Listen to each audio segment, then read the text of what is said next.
बिस्मिल्लाहिर्रहमानिर्रहीम। अस्सलाम वालेकुम, गुड मॉर्निंग। 24/9 में खुशामदीद। मैं हूँ आपके साथ सीमन हाशिमी। अस्सलाम वालेकुम और मैं हूँ अबूज़र मौज़म। आप सब गुड मॉर्निंग, गुड मॉर्निंग। उम्मीद करते हैं कि दिन खैरियत से गुजरेगा और इसके साथ साथ लोग SOPs की खिलाफ वर्जी कर रहे हैं, इसीलिए अब सख्ती से सख्ती हो रही है। स्कूल्स कॉलेजेस बंद होने के लिए भी अब फैसला हो चुका है। इसके साथ साथ मार्केट्स और दीगर जो इदारे हैं वो भी बंद होने के हवाले से अब बातचीत चल रही है। तो देखिए, सिर्फ एक ही हल है, SOPs को फॉलो करेंगे तो आपकी मईशत और सिस्टम बच सकता है। बिल्कुल, यही वो तरीक़ेकार है। इस पर हम बात करेंगे और भी बहुत कुछ है, प्रोग्राम में शामिल करेंगे। सबसे पहले टॉप स्टोरीज।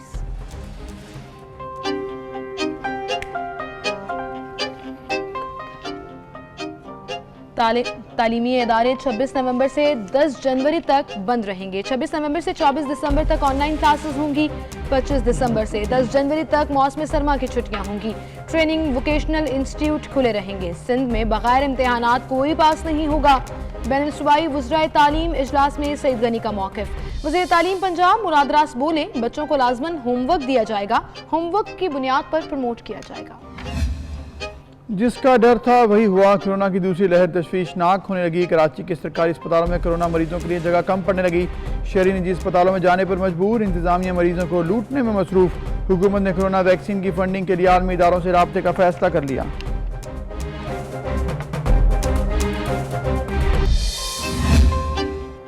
सर्दी शुरू होते ही घरेलू सारिफीन के लिए मुसीबत दोहरी हो गई। सुबह हो या शाम गैस का कोई नामो निशान नहीं। चूल्हे ठंडे हो गए। घरेलू खवातीन शदीद मुश्किलात का शिकार। किसानों के लिए खुशखबरी। किसान अब अपनी अजनास बराह रास्त मार्केट में ला सकेंगे और शहरियों को फरोख्त भी कर सकेंगे। पंजाब हुकूमत ने मंजूरी दे दी।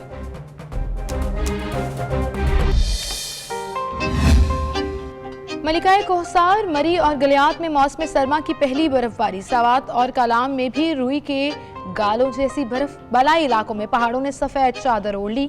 कराची में भी आज से बुध तक बूंदाबांदी मुतवक्किल। मकबूल तरीन बलोची गाने लैला और लैला की कामयाबी के बाद अली जफर ने उरूज फातिमा के साथ एक बार फिर सिंधी गाने का प्रोमो जारी कर दिया। प्रोमो में सिंधी अजरक को ज़ेबतन किए देखा जा सकता है। ये थी हमारी टॉप स्टोरीज। बाकायदा आगाज करेंगे प्रोग्राम का और सबसे पहले कोरोना की बात करेंगे। कोरोना की सेकेंड वेव तशवीशनाक होती जा रही है। गुज़श्ता 24 घंटों के दौरान 48 अमवात हुई। तादाद 7,744, जबकि 24 घंटों में 2954 नए केसेस रिपोर्ट हुए हैं। तो ये है मामला। इस वक्त सूरत हाल, मुतासिरीन की तादाद 3,79,883 तक जा पहुंची है और शरह जो है वो 7.54 है। 2954 पॉजिटिव टेस्ट और 39,165 टोटल टेस्ट हुए और अब ये मामला है कि 2954 जो मरीज़ हैं वो एक बार फिर बढ़ गए हैं। क्रिटिकल केसेस भी एक बार फिर बढ़ रहे हैं। 74 की तादाद पहुंच चुकी है और यही बात है कि दूसरी लहर तशवीशनाक है। तो SOPs की खिलाफ वर्जी आपने नहीं करनी है। बिल्कुल, केसेस जिससे जैसे बढ़ रहे हैं, गवर्नमेंट और इंतज़ामिया वैसे वैसे इकदाम उठा रही है। कल ही जब वज़राए तालीम की मीटिंग हुई तो NCOC की सिफारिशात को मंजूर कर दिया गया कि स्कूल्स अब बंद कर दिए जाएंगे 26 नवंबर से 23 दिसंबर तक और फिर 23 दिसंबर से 10 जनवरी तक सर्दियों की छुट्टियां दी जाएंगी। वैसे ही दीगर डिपार्टमेंट्स के लिए, फील्ड्स के लिए कुछ SOPs बनाए जा रहे हैं। सिंध ने तो आज अनाउंस कर दिया कि सुबह 6 से शाम 6 बजे तक दुकानें खुलेंगी। शादी हॉल्स तो बंद कर दिए गए हैं 20 नवंबर से ही, लेकिन सिंध ने अब ये भी कहा है कि जो खुली जगहों पर शादी होगी वो भी 9 बजे तकरीब ख़त्म कर दी जाएगी। पंजाब इस हवाले से क्या सोच रहा है, किस तरह से इस तमाम सूरत हाल को कंट्रोल किया जाएगा, इस पर आज हम बात करेंगे। हमारे साथ primary and secondary health care से सेक्रेटरी साहब मौजूद हैं, कैप्टन उस्मान साहब। अस्सलाम वालेकुम कैप्टन उस्मान साहब। जी वालेकुम अस्सलाम। बहुत शुक्रिया कैप्टन साहब, आपने वक्त दिया। जो इस वक्त सिचुएशन है, जैसे कि बड़े बड़े फैसले लेने का अब लगता है वक्त आ चुका है। दूसरी लहर जैसे कि कहा गया तशवीशनाक होती जा रही है। क्या सिचुएशन है इस वक्त पंजाब में? जी, सूरत हाल ये है कि रोज़ बरोज़ केसेस में इजाफा तो देखने में लेकिन जो सेकंड वेव की स्पीड है या इसकी जो इंटेंसिटी है इन टर्म्स ऑफ राइज वो इतनी तेज़ नहीं है जितनी फ़र्स्ट वेव की थी। फ़र्स्ट वेव बहुत जल्दी स्टीप हो गई थी। सेकंड वेव इतनी तेज़ी से स्टीप नहीं हो रही है। उसमें जो इसका कर्व है गो के ऊपर जा रहा है लेकिन आहिस्ता आहिस्ता जा रहा है। ये अच्छी बात है। ये इस बात की निशानदेही करता है कि लोग बहरहाल ताउन ज़रूर कर रहे हैं। 100% शायद जो हमारी एक्सपेक्टेशन है उसके मुताबिक काम नहीं हो रहा, लेकिन बहरहाल एक रियलाइजेशन ओवरऑल है और जो है वो स्पीड इसकी कर्व की इतनी तेज़ नहीं है। जी जहाँ तक आपने मेयर्स की बात की तो पहली वेव में आपको आपके इल्म में होगा, आपको याद होगा कि दुनिया भर में मुख्तलिफ एक्सपेरिमेंट्स किए गए मुख्तलिफ ममालिक के अंदर, और एक नीजर की रिएक्शन ये था कि सारा कुछ बंद कर दिया जाए। और आपने देखा मुख्तलिफ ममालिक में काफ़ी सारी चीज़ें जो है वो एक टाइम पर ही बंद कर दी गई कोरोना के खौफ से या इसके डर से, और वो उस वक्त के हालात के मुताबिक दुरुस्त भी था, क्योंकि दुनिया भर का जो हेल्थ केयर सिस्टम था वो तैयार नहीं था इतने बड़े एपिडेमिक को डील करने के लिए। तो टाइम चाहिए था, जिस टाइम के लिए उस वक्त तमाम चीज़ों को बंद करना गालिबन ज़रूरी था, और उसके बाद फिर हेल्थ केयर सिस्टम्स को इम्प्रूव किया गया, बेड कैपेसिटीज़ को बेहतर किया गया, वेंटिलेटर्स मज़ीद अरेंज किए गए, इक्विपमेंट मज़ीद ख़रीदा गया, इवन हेल्थ केयर स्टाफ जो है या डॉक्टर्स पैरामेडिक स्टाफ उनको अरेंज किया गया। Second wave is kind of different because first wave में ये तैयारियाँ सारी की सारी हो चुकी हैं, इसलिए उस तरह से लॉकडाउन की ज़रूरत नहीं। इसके साथ साथ हमने ये भी देखा, पूरी दुनिया से एविडेंस आया, हमने भी देखा कि लॉकडाउन्स हमारी मईशत को बहुत बड़ा सेटबैक देते हैं। सो एक रियलाइजेशन ये भी थी कि हमने अब जो भी एक्टिविटी करनी है उसमें अपनी इकनॉमिक एक्टिविटी को कम से कम इफेक्ट करना है, और कोई भी ऐसा एक्शन जो गवर्नमेंट लेती है नॉन फार्मास्यूटिकल इंटरवेंशन के हवाले से, वो ये सोच समझ के लेती है कि इकनॉमिक एक्टिविटी जो है उसको कोई सेटबैक ना मिले। इसलिए जितने भी आपने अभी तक एक्शंस देखे हैं उनका बेसिक मकसद ये है कि हम ना सिर्फ डिज़ीज़ को कंट्रोल करें बल्कि साथ साथ अपनी मईशत का भी ख्याल रखें। इसलिए जितने भी मेयर्स लिए जा रहे हैं वो बहरहाल इस तनाजुर में लिए जा रहे हैं, लेकिन इस हवाले से ये बात बहुत ज़रूरी है कि जहाँ हुकूमत जो है वो बुनियादी तौर पर मईशत का ख्याल रखे हुए है, वहाँ पे तमाम बिजनेस एंटिटीज़ को, लोगों को भी इस बात का एहसास करना है कि अगर वो खुद से एहतियात नहीं करेंगे तो ये लामुहाला बात जो है वो इस तरफ जा सकती है। बिल्कुल सही कैप्टन साहब, पहली वेव के साथ आपने कंपेयर किया सेकंड वेव को। पहली वेव में हमारे पास एक एज ये भी था कि मौसम गर्म होता गया और हमारा जो ग्राफ है वो फिर डाउन होता गया। अब जैसे जैसे वक्त गुजरा है मौसम मजीद सख्त होता जाएगा, और डॉक्टर्स भी अब ये कह रहे हैं कि जो कोरोना वायरस है वो इस मौसम में ज़्यादा उसकी अफजाइश भी हो सकती है, वो फैल भी सकता है। एक थ्योरी है जो एग्जिस्ट कर रही है। मुकम्मल लॉकडाउन नहीं कर सकते, लेकिन सिंध ने, जैसे हम पहले भी बता रहे थे कि आज अनाउंस कर दिया कि दुकानें 6 बजे बंद होंगी। पंजाब में भी एक नोटिफिकेशन जारी हुआ जिसमें अब प्राइवेट दफातर में 50% स्टाफ का फैसला कर लिया गया है कि आएगा। तो क्या आहिस्ता आहिस्ता वाकई हम दोबारा उस तरफ तो नहीं पहुंच जाएंगे जहां पर मुकम्मल लॉकडाउन करना पड़ेगा? देखिए, हमारा ये ख्याल है कि उससे पहले हमें कामयाबी मिल जाएगी, क्योंकि एक्सट्रीम मेयर्स अल्टीमेटली तब लेने पड़ते हैं जब आपको ये लग रहा हो कि जो आप मेयर्स ले रहे हैं उनका फ़ायदा नहीं हो रहा। तो हम अभी तक ये ऑब्ज़र्व कर रहे हैं कि सेकंड वेव जो है वो इतनी तेज़ी से पीक नहीं कर रही जितनी तेज़ी से फर्स्ट वीक कर रही थी। ये इस बात का तकरीबन सबूत है कि जो हम मेयर्स ले रहे हैं उन मेयर्स का हमें फ़ायदा हो रहा है। इस वेव को उस तरह से पीक नहीं कर रही। लेकिन आपने ये बात दुरुस्त की कि सर्दियों में ये हमारा चैलेंज है, गर्मियों में वेंटिलेशन होती है, और ये बिल्कुल एक्सपर्ट्स की मुस्तनद राय है कि बंद कमरों के अंदर जहाँ वेंटिलेशन ना हो वहाँ ये वायरस ज़्यादा फैलता है। सर्दियों में लामहवाला आप खिड़कियाँ भी बंद रखेंगे, रोशनदान भी बंद रखेंगे, वेंटिलेशन नहीं होगी, जिसकी वजह से इसके फैलने का एहतमाल है। लेकिन देखें, वो तो नेक्स्ट स्टेज है। पहली स्टेज ये है कि हम इसको कंट्रोल करने के लिए खुद अगर अपने जो इनफरादी हमारी एफर्ट्स हैं उन पे, जिसमें कि मास्क पहनना, सोशल डिस्टेंसिंग पे अमल करना, हाथ बार बार धोना, उन पे तो कम से कम हम अमल दरामद कर सकते हैं। और जहाँ तक ये वेंटिलेशन का ताल्लुक है, ये हाई रिस्क इन्वायरमेंट्स के अंदर है, जहाँ पे एक क्लोज्ड इन्वायरमेंट के अंदर ज़्यादा लोग ज़्यादा देर तक एक दूसरे से इंटरेक्ट करते हो, वहाँ पर ये चीज़ जो है बिल्कुल लागू होती है। जहाँ तक लॉकडाउन का ताल्लुक है, हमारी कोशिश तो ये है कि हम छोटे छोटे मेयर्स लेके लोगों का इंटरेक्शन एक दूसरे से कम करें, और साथ साथ लोगों को इस बात की तलकीद करें कि वो खुद से अमल करें SOPs पर, ताकि एक्सट्रीम मेयर्स ना लेने पड़े। हमारी कोशिश तो ये है कि उस तरफ ना जाए बात, लेकिन ये बात दुरुस्त है कि अगर खुदा न खास्ता इन फार्मास्यूटिकल नॉन फार्मास्यूटिकल इंटरवेंशन से फतह हासिल ना हुई तो इवेंचुअली बात लॉकडाउन की तरफ जा सकती है। बिल्कुल ठीक है कैप्टन साहब। एक और मामला है जिस पर हम अक्सर देख रहे हैं, सुन रहे हैं कि कहा जा रहा है कि जो पेशेंट्स अब रिपोर्ट हो रहे हैं वो ज़्यादा क्रिटिकल हैं, तशवीशनाक हालत में आते हैं। इस बारे कोई रिसर्च हुई है कि क्या वजह है जो सेकंड वेव के पेशेंट्स हैं वो ज़्यादा क्रिटिकल हैं? देखिए, मैं आपको थोड़ा सा याद कराता हूँ। जब फर्स्ट वेव थी तो आपको याद होगा दुनिया में कोरोना को लेके जो हमारी नॉलेज है या जो हमारी इंफॉर्मेशन है उसने इवॉल्व किया है जी। हमारे पास जब शुरू में कोरोना आया तो हमारे पास जो उस वक्त हमें दुनिया भर के जो डिफरेंट रीजन्स हैं, हेल्थ रीजन्स जहाँ पे के हेल्थ की रेगुलेटरी अथॉरिटीज़ मुख्तलिफ मालूमात शेयर करती हैं या इंस्ट्रक्शंस कन्वे करती हैं, वहाँ से जो पहली SOP थी वो ये थी कि जब किसी कोरोना के पेशेंट को डिस्चार्ज किया जाए तो 2 consecutive negative test 24 hours apart हों तो उसको डिस्चार्ज किया जाए। उस वक्त की तहकीक का ये ख्याल था कि कोरोना वायरस के पेशेंट एक नेगेटिव से मुकम्मल तौर पर नेगेटिव नहीं होते और वो बाहर जाके वायरस शेड करते रहते हैं, इसलिए उनको सोसाइटी में जाने से पहले या वापस घरों में जाने से पहले उनके 2 कंसेक्यूटिव नेगेटिव टेस्ट करा लेने चाहिए।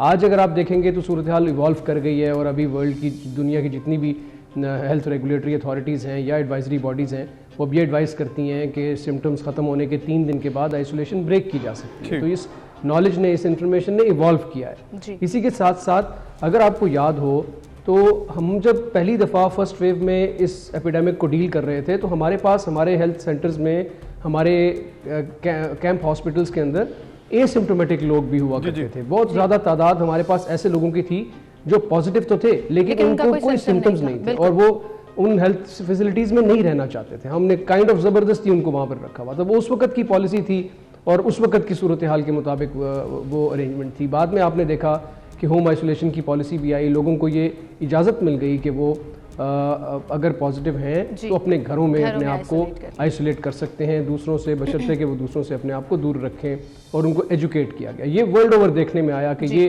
ट्रांजिशन हुई कि जब पहले आप पॉजिटिव केसेस को अंडर सुपरविजन रखते थे, बाद में आपने पॉजिटिव केसेस को कहा कि आप खुद से अपनी निगहदाश्त करें और काइंड ऑफ आइसोलेशन में रहें। लेकिन साथ साथ ये वार्न ज़रूर किया गया कि आपको अगर सिम्टम्स हैं तो हेल्थ केयर फैसिलिटीज़ में रिपोर्ट करें, क्योंकि health care facilities geared up हैं लोगों को डील करने के लिए। बिल्कुल सही कह रहे हैं आप। अब इस तनाजुर में अगर हम देखते हैं तो हमें एक सेकेंड वेव के अंदर ये बात नज़र आ रही है कि जितने भी पेशेंट्स हमारे पास आते हैं ये माइल्डली सिम्टोमेटिक या एसिम्टोमेटिक पेशेंट्स नहीं होते।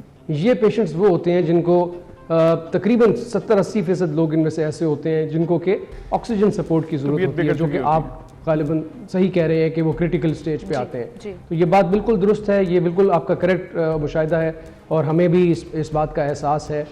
इसमें ज़्यादा से ज़्यादा अवेयरनेस हम फैलाते हैं। जब कोई पॉजिटिव आता है तो उसको हमारी टीम कॉल करके कॉन्टैक्ट ट्रेसिंग के नतीजे में ये ज़रूर एजुकेट करती है कि आपके सिम्टम्स अगर इस तरह के हो तो आपने SOP कैसे फॉलो करने हैं। बिल्कुल कैप्टन साहब, आपने अवेयरनेस का जिक्र किया जिसमें मीडिया से लेकर गवर्नमेंट इंतजामिया तक, हेल्थ डिपार्टमेंट तक सबका बड़ा इंपॉर्टेंट रोल है और बड़े सिंपल से SOPs हैं, मास्क, हाथ धोना, सोशल डिस्टेंसिंग, और हम डेली की बुनियाद पर मुख्तलिफ शहरों से लोगों से बातचीत कर रहे हैं। आप यकीन जानिए कभी अस्तगफिरुल्लाह निकलता है उनकी बातें सुनकर और कभी हंसी आ जाती है कि लोग अभी भी इस चीज़ को इतना लाइटली ले रहे हैं, मास्क नहीं पहन रहे हैं। वजह पूछे तो वो अभी तक उसी चीज के ऊपर फोकस्ड है कि कोरोना कुछ नहीं होता।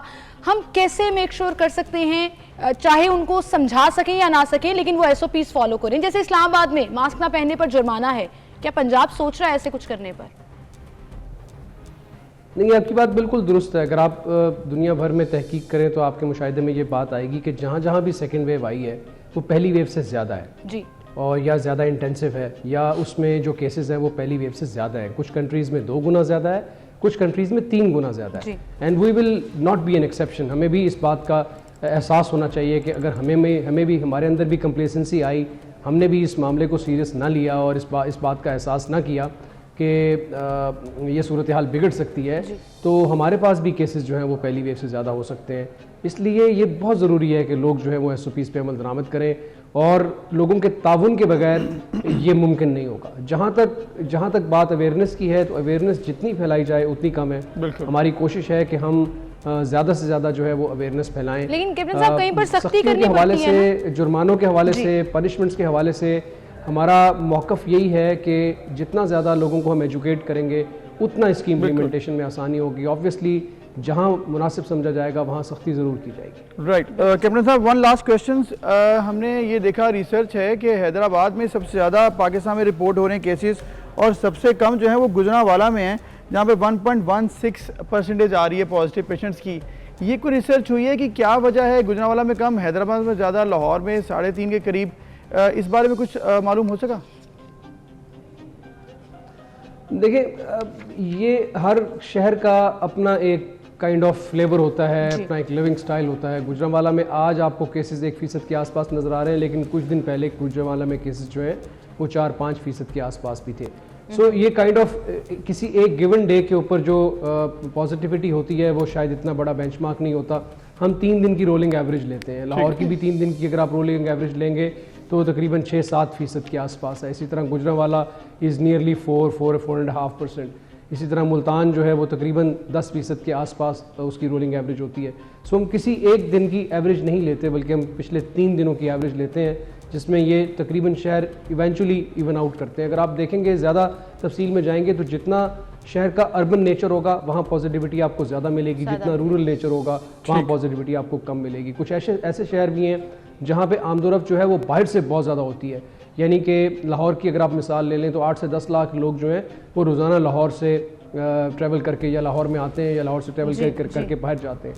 तो ये जो शहर का मोबाइल नेचर है ये एक्चुअली डिक्टेट करता है कि यहाँ पर किस तरह से जो है वो इस बीमारी ने फैलना है। बिल्कुल ठीक। बहुत शुक्रिया कैप्टन साहब, आप हमारे साथ मौजूद थे और बड़ी ठीक बात की आपने कि ये बीमारी ऐसी है जिससे हमने सिर्फ SOPs को फॉलो करना है और वो तमाम मेजर्स लेनी है जिसमें हम अपने इर्द गिर्द के लोगों का, अपने प्यारों का ख्याल रख सकते हैं एंड ऑल्सो मईशत को बचाना है। तो जितना मुमकिन हो सके SOPs को फॉलो करना है ताकि एक्सट्रीम मेजर्स गवर्नमेंट को ना लें। बिल्कुल, और इसके साथ जैसे कि मेजर्स लेने पड़े और उसमें एक ये है कि स्कूल, कॉलेजेस, इंस्टीट्यूट्स जो हैं वो बंद कर दिए गए हैं और 26 नवंबर से इस पर इम्प्लीमेंटेशन हो जाएगी। इस पर भी हम बात करेंगे एक ब्रेक के बाद।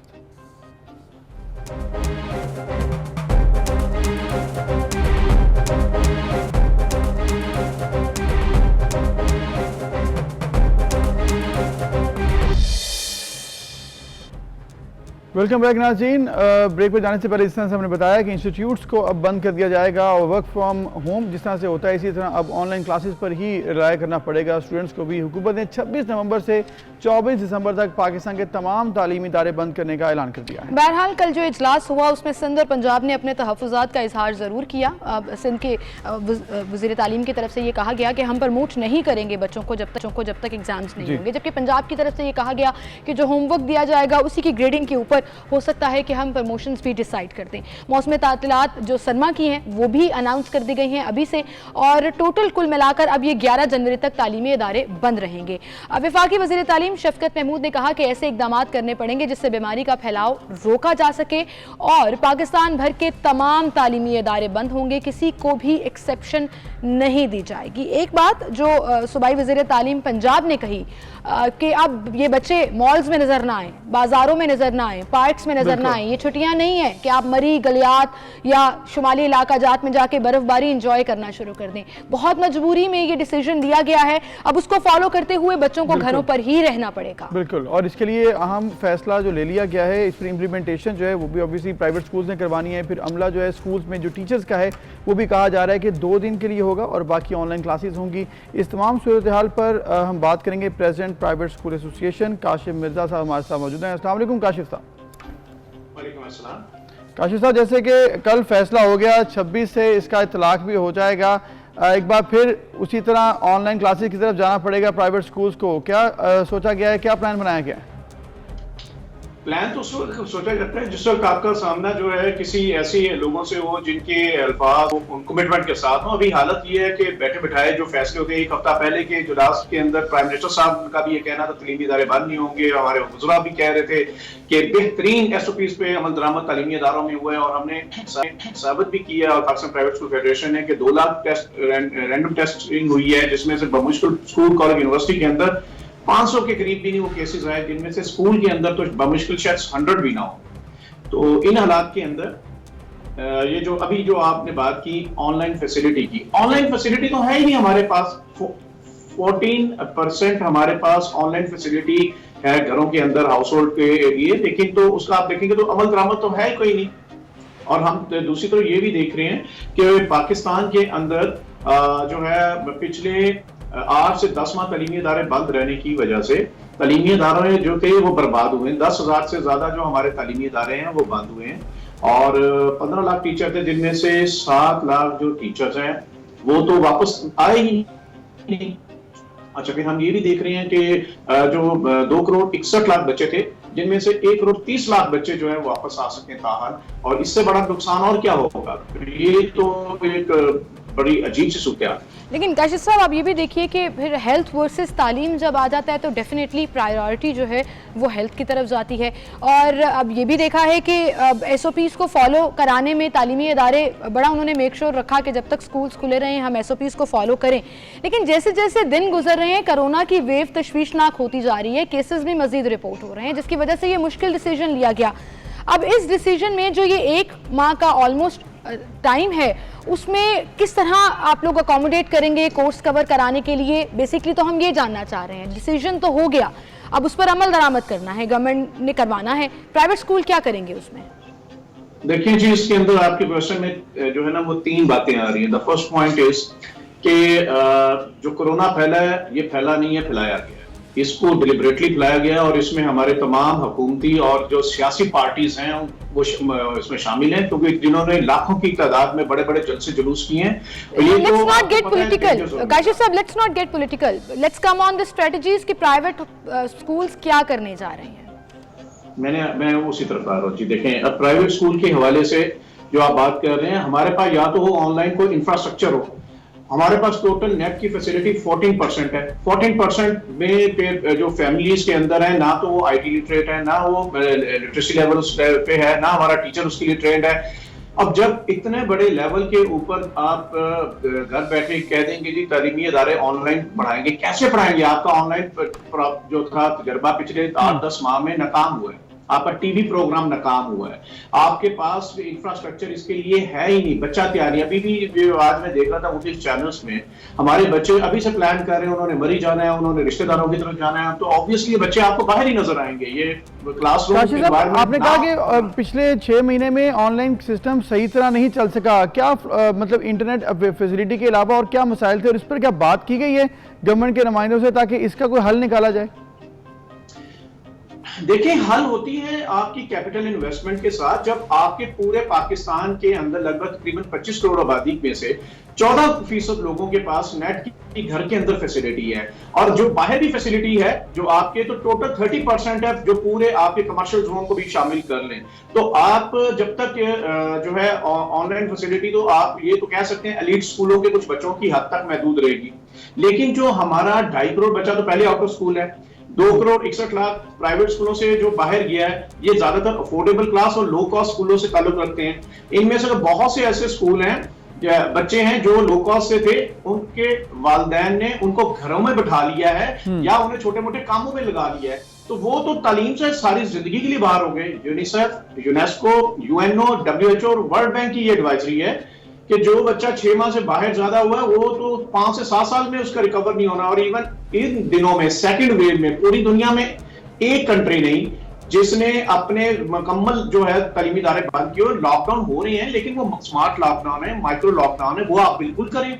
काशिफ साहब, ये स्मार्ट लॉकडाउन और आपने माइक्रो लॉकडाउन्स का जिक्र किया, गवर्नमेंट उसी पॉलिसी पर चलते चलते, उसी स्ट्रेटजीज पर चलते चलते यहाँ तक पहुँची है।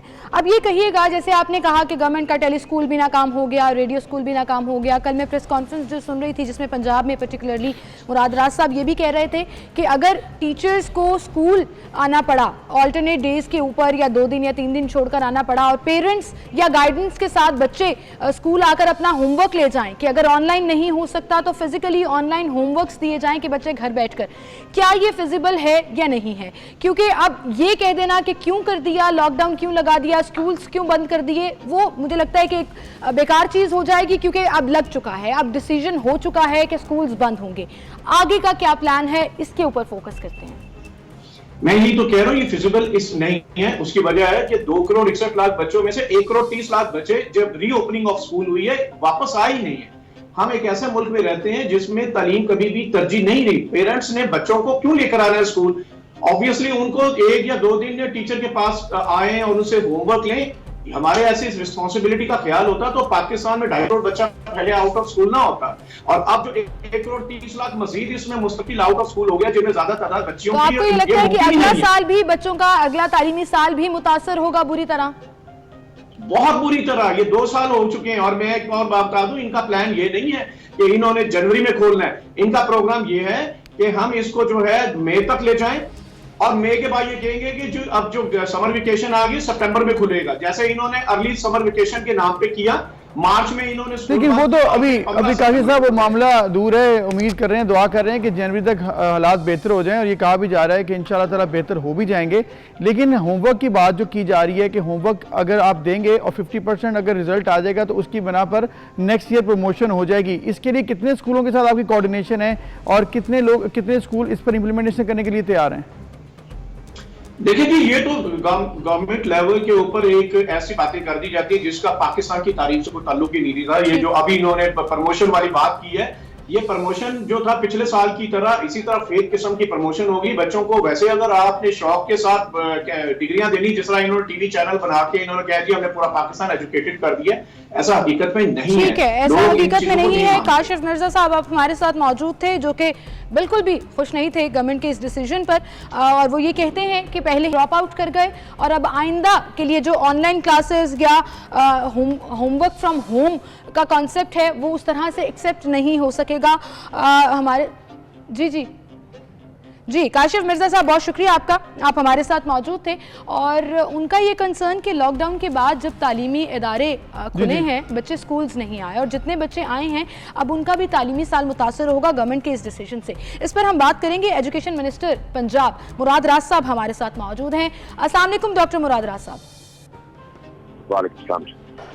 बहुत शुक्रिया डॉक्टर साहब वक्त देने के लिए। डॉक्टर साहब, कुछ खुश नहीं है प्राइवेट स्कूल्स वाले छुट्टियों पे, और हम ये भी समझते हैं कि गवर्नमेंट ने कोई खुशी से ये डिसीजन नहीं लिया, लेकिन क्या आपको लगता है कि ये डिसीजन बहुत ही ज़रूरी था क्योंकि बच्चों का तालीमी साल मुतासर हो सकता है? ये कंसर्न्स हैं स्कूल्स एसोसिएशंस के। देखिए, या बच्चों की जिंदगियां जरूरी है या तालीम जरूरी है, आप बता दें प्रायोरिटी क्या है, मैं वो कर देता हूँ। सर, हम तो आपके डिसीजन को डिफेंड कर रहे थे और खुशाइंद करार दे रहे थे। So इसलिए that is the thing. The important thing is कि you have to make the right decision at the right time. और आपको पता है मैं बिल्कुल भी इसके हक में नहीं था स्कूल बंद करने के। अगर आप मेरे पिछले 2-3 हफ्ते के जितने भी इंटरव्यूज हैं, जितने भी मेरे सोशल मीडिया पे भी आप देख लें, जाके मीडिया पे भी, I was not in favor of this. मगर जो नंबर्स मुझे बताए गए पिछले 6-7 दिन के अंदर और कल भी जो मैंने देखे, हम लोग 50% पे आ चुके हैं, जहाँ पे जब हम पीक पे थे पहली वेव के। जी। हम आज नहीं, कल हम 50% पे आ चुके हैं। सो अगर अभी भी हम सोच रहे हैं कि हमें नहीं बंद करने चाहिए, इससे पहले चीजें आउट ऑफ कंट्रोल हो जाएं, तो I think it will be very very unreasonable on our part. सही। मुराद साहब, आपकी बात ठीक है कि इस वक्त ज़रूरी है ये कदम उठाना, स्कूल्स बंद करना। इसके साथ साथ जो मैकेनिज्म बनाया गया है वो भी बड़ा ज़रूरी होता है, फिर इम्प्लीमेंटेशन कराना वो भी ज़रूरी होता है। जो प्लान बनाया गया ऑनलाइन क्लासेस का या फिर होमवर्क का, ये बताया जा रहा है कि ऑनलाइन क्लासेस की जो फैसिलिटी है वो सिर्फ 16% स्कूल्स के पास है। घरों पर फैसिलिटी नहीं है, इंटरनेट नहीं है पेरेंट्स के पास, बच्चों को फैसिलिटी नहीं दे सकते वो। उनके लिए क्या मैकेनिज्म है, क्योंकि उनकी तालीम का हर्ज तो इन एनी वे हो रहा है ना? देखिए, तालीम का तो हर्ज हो रहा है, there is no doubt in my mind. तभी मैं कभी भी नहीं चाहता स्कूल बंद किए जाए। मगर मैं आपको जो इस दफा हमने प्लान किया है, एटलीस्ट मैंने तो यही सोचा था कि हम होमवर्क दे रहे हैं और होमवर्क जो होगा वो ग्रेडेड होमवर्क होगा ताकि उसको सीरियसली लिया जाए। जो उनकी अगली क्लास के अंदर प्रमोशन होगी मार्च के अंदर, 50% इस होमवर्क पे होगी एंड 50% जो उनको एग्जाम दिया जाएगा उसके ऊपर होगी। So they have to take it seriously, otherwise अगर आप उसको ग्रेडेड नहीं बनाएंगे तो they will never take it seriously। बिल्कुल सही, और ये फिजिबिलिटी बनानी पड़ेगी तभी पॉसिबल हो सकेगा। राजा साहब, कल आपने प्रेस कॉन्फ्रेंस में, कल भी और इससे पहले भी आपके कुछ बयानात जो सोशल मीडिया पर बहुत वायरल हुए और बहुत लोग आपकी तारीफ भी कर रहे थे, हंस भी रहे थे, कि आपने कहा कि अब स्कूल बंद हो गए हैं तो मुझे बच्चे किसी मॉल में नजर ना आए, कहीं मरी में सैर सपाटे करते हुए नजर ना आए। बट खबरें ये भी आ रही हैं कि बच्चों ने ऑलरेडी प्लानिंग भी शुरू कर दी है। तो क्या कोई एक्शन के बारे में सोचा जा रहा है पेरेंट्स के खिलाफ कि बड़ा आप लोगों ने प्रेशर किया था स्कूल बंद करें, अब क्यों लेकर घूम रहे हैं? देखिए, बिल्कुल मैं तो इस चीज पे बिल्कुल एम्फेसिस रखूंगा और मैं इस पे खुल के बात करूंगा कि सबसे पहले स्कूल्स बंद किए जा रहे हैं, जो सबसे जरूरी जगह है, मगर आई अंडरस्टैंड क्यों किए जा रहे हैं। मगर ये नहीं कि फिर बच्चे मुझे मॉलों में नजर आ रहे हैं और पार्क में नजर आ रहे हैं और मरी में नजर आ रहे हैं और बाकी जो मार्केट्स में नजर आ रहे हैं, क्योंकि उसका फायदा कोई नहीं है। बिकॉज आप एक जगह से लोगों को इकट्ठा करने की बजाय आप दूसरी जगह को इकट्ठा करना शुरू कर दिया. It does not make any sense any more. So इसलिए मेरी तरफ से तो बिल्कुल ये मैं इस चीज को सिर्फ कल तक नहीं छोड़ूंगा. I will keep at this. I mean आप देखना मैं इतने आराम से चीजों को नहीं छोड़ के चला जाता कि लेकिन इसके लिए कोई कोऑर्डिनेशन गवर्नमेंट इस पर कोई एक्शन चाह रही है बनाना आपके साथ मिलकर, क्योंकि आपने तो ये सजेशन दिया ना, ये फैसला तो नहीं हुआ. नहीं ये फैसला भी नहीं हुआ, मगर इंशाल्लाह ताला I will keep at it और विल मेक श्योर कि इस पे कोई ना कोई फैसला किया जाए और कोई ना कोई डिसीजन बनाया जाए. क्योंकि देखें अगर कोई भी चीज करनी है you have to do it properly and completely. अगर हाफ में करनी है उसका फायदा कोई नहीं. बिल्कुल ठीक है. अच्छा मुराद राजा साहब, इसके साथ साथ चूंकि बच्चों के स्कूल बंद करना, इंस्टीट्यूट्स बंद करना एक बड़ा फैसला था, इसका जो काउंटर आर्गूमेंट ये भी आता है कि सबसे कम रेशियो पॉजिटिव पेशेंट्स की इन्हीं इंस्टीट्यूट्स में आई है और इसको ही पहले बंद क्यों कर दिया गया, इसका कोई वजह सामने आई? अच्छा मैं आपको ये बताऊं कि कम जो रेशियो आई है ना वो इसलिए है क्योंकि रैंडम टेस्टिंग आप कर रहे हैं. सिर्फ आप 2 करोड़ बच्चों की, 3 करोड़ बच्चों की, 4 करोड़ बच्चों की रैंडम टेस्टिंग कर रहे हैं. तो रैंडम टेस्टिंग में हमेशा जो रिजल्ट होते हैं बहुत वेरिएबल होते हैं.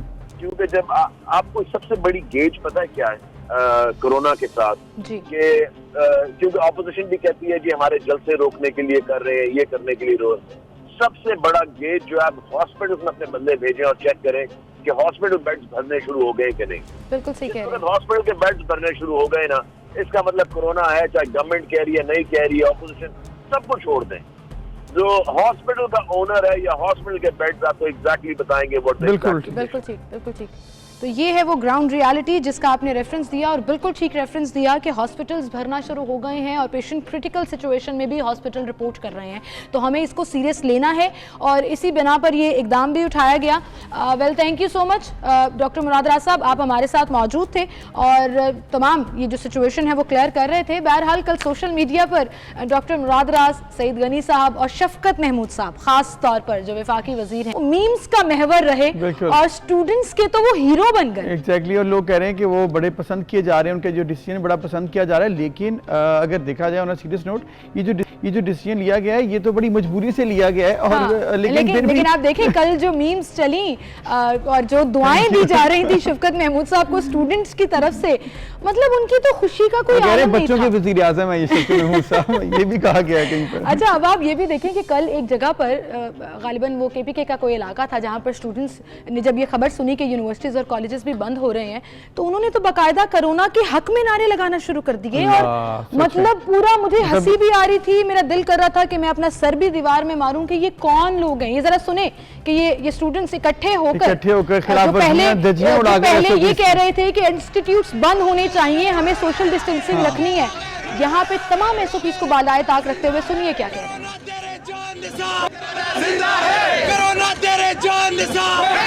ये तो हाल सोचें आप जरा, मतलब कोरोना एक जानलेवा बीमारी है, वबा है, पूरी दुनिया में इसने अफेक्ट डाला हुआ है अपना. और पाकिस्तान में मजबूरी के तहत ये इंस्टीट्यूट्स बंद किए गए, यहाँ पर नारे लगाए जा रहे हैं. हर चीज़ को मजाक बनाया हुआ है, हर चीज़ को शुगल के तौर पर ले रहे हैं. खुदारा मैं हाथ जोड़ रही हूँ, प्लीज़ प्लीज़ प्लीज़ इस चीज़ को इतना लाइट मत लीजिए. ये it's a very serious thing और इसको कंट्रोल करना हमारे अपने हाथ में है. SOPs को फॉलो करते हैं. बिल्कुल. और इसके साथ साथ हम ये चाहेंगे कि इंशाल्लाह ताला SOPs को करते हुए, जैसे ही स्कूल्स कॉलेजेस अभी बंद किए गए हैं, लेकिन ज़्यादा ये सख्ती नहीं होगी और बाकी जो इदारे हैं, जो बिजनेस सेंटर्स हैं वो बंद नहीं होंगे. और इसी तरह टाइमिंग कर दें, स्मार्ट लॉकडाउन कर दें ताकि मईशत जो है वो अफेक्ट ना हो. क्योंकि इससे अगर पाकिस्तान अगर निकला है अल्हम्दुलिल्लाह बेहतर हुआ है, तो दोबारा से जो डैमेज आएगा उसकी वजह से बहुत नुकसान होगा. तो तरीका यही है कि आप अगर SOPs को फॉलो करेंगे, बच्चे घरों से बाहर घूमेंगे फिरेंगे नहीं है, नॉर्दर्न इंडिया नहीं जाएंगे, तो थोड़ा सा मामला संभल सकता है. बिल्कुल सही. इसी के साथ हम अपने अगले सेगमेंट की तरफ चलते हैं और हमारे साथ हमारे अगले सेगमेंट में जो गेस्ट मौजूद हैं बहुत ही प्यारी सी, खूबसूरत सी, छोटी सी, चुलबुली सी ऐसी सिंगर हैं जिनके हम गाने इंजॉय करते हैं. और उनको ऑब्वियसली हाइप तब मिली जब वो एक बलोची गाना सिंगर अली ज़फ़र के साथ उन्होंने डुएट में गाया, लैला लैला और लैला. और हम बात कर रहे हैं अरूज फातिमा की, जो बड़ा हिट सेट रहा, बड़ा फिट रहा, बड़ा उसको पजीराई मिली लोगों की वजह से, और अब दोबारा वो हमें स्क्रीन पर नज़र आएंगी एक नए गाने में जो कि सिंधी गाना है, और उस पूरी गाने की पिक्चराइजेशन भी पूरी सिंधी कल्चर अजरक के अंदर हुई है। सबने अली ज़फ़र भी साथ हैं। एग्जैक्टली, अली ज़फ़र ने भरपूर सपोर्ट भी किया, और ये बड़ी अच्छी बात है। नए टैलेंट को अगर आप सपोर्ट करते हैं तो अरूज फातिमा हमारे साथ मौजूद हैं, उन्हीं से हम जान लेते हैं कि क्या प्लान्स हैं आगे। और बड़ा ज़बरदस्त अभी तक जो प्रोमो हमने देखा है इस गाने का वो तो बड़ा अच्छा लग रहा है। अस्सलाम वालेकुम अरूज, कैसी हैं आप? वालेकुम अस्सलाम, मैं बिल्कुल ठीक ठाक, अल्लाह का शुक्र। जबरदस्त अरूज, क्या जबरदस्त ट्रेलर है, अभी तक पूरा गाना तो नहीं आया बट उसका प्रोमो है, और आप लग भी बहुत प्यारे रहे हो, और अली ज़फ़र के साथ जो कोऑर्डिनेशन और कॉम्बो है सिंगिंग का वो भी बड़ा फिट लग रहा है। तो कैसा एक्सपीरियंस रहा ये लैला और लैला के बाद? Thank you so much. And Laila और लैला के बाद मतलब हमने प्लान किया कि अगर जी किया, मैं फर्स्ट ऑफ ऑल तो बलोची किया क्योंकि मैं बलूचिस्तान से हूँ और मैं बलूचिस्तान को रिप्रेजेंट करना चाहती थी। फिर हमने सोचा कि मतलब हम सब कल्चर को आहिस्ता आहिस्ता ना मतलब सब कल्चर के सॉन्ग गाएं। तो फिर हमने आपस में बैठ के हमने डिसीजन लिया कि जने इस बार सिंधी करते हैं। तो इस तरह से हमारा डिसीजन हुआ और बड़ा अच्छा एक्सपीरियंस रहा। इस बार लैला और लैला में तो इंडोर शूट था, लेकिन इस बार पूरा प्रॉपर आउटडोर शूट हुआ है। सही, ज़बरदस्त। अरूज, जैसे कि आपका जो लास्ट सॉन्ग था बलोची गाना लैला ओ लैला, उसकी तो बड़ी पजीराई मिली और अब तक 2 करोड़ से ज़्यादा लोग उसको देख चुके हैं। इस गाने की जैसे ही टीज़र हमने देखा तो साथ ही लोगों ने कहा कि अब इंतज़ार नहीं हो रहा, तो हमसे तो इंतज़ार नहीं हो रहा, कब रिलीज़ हो रहा है और आपको इस दफ़ा क्या एक्सपेक्टेशंस हैं? इस बार ये हमारा गाना 26 को रिलीज हो रहा है और इस बार तो इंशाल्लाह ग्रैंड तरीके से इसकी रिलीजिंग है। सो बड़ा मज़ा आने वाला है, बड़ा मज़ा आने वाला है, यानी कि आप फुल एक्सपेक्ट कर रही हैं। अच्छा, टीज़र तो हम साथ साथ चला भी रहे हैं, लेकिन मैं चाहूँगी कि कोई दो बोल आप हमें ऑन एयर भी सुनाएं हमारे नाजरीन को, ताकि वो जो इंतज़ार नहीं कर रहे लोग उनको हम ज़रा और उतावला करें कि वो इंतज़ार करें। अल्ले का हाँ सुनी सा। अच्छा, वो चली गई, गिटार लेने गई है शायद, कोई इंस्ट्रूमेंट या मे बी जी गिटार।